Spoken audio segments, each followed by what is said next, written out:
my calculations are correct, it's been almost 7 years that you've been the director of OLA. And I'd like you to think about and then share with me, please, what both volume of complaints or allegations of noncompliance, how that volume has changed, and more importantly, how the content of those allegations of noncompliance have changed over your 7 years. Well, starting back in around the year 2000, I believe, the Division of Compliance Oversight started to try and track the total number of cases that were opened each year. And we've maintained that record. And in the last few years, we've clearly been closing in on 1,000 cases a year. Okay, but many of those are self-reports, and many of those may be from someone on the outside looking in.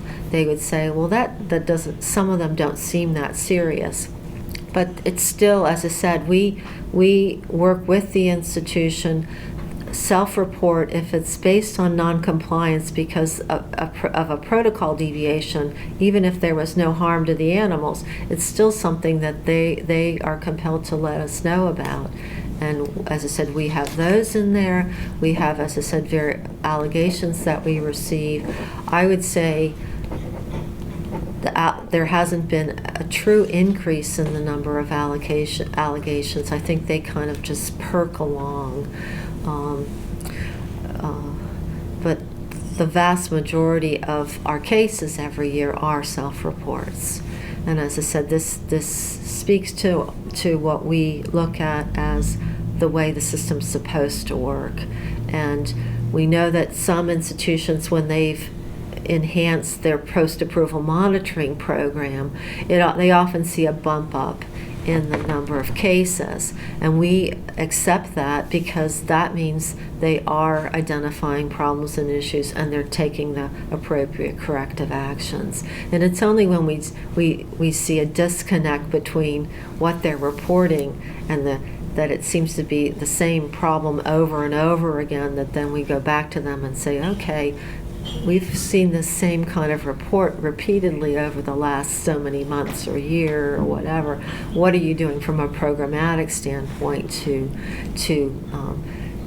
correct this? And we have done that for certain circumstances, certain institutions where there was enough of a indication that they needed to look at something more on a programmatic level than just individual incidents involving investigators.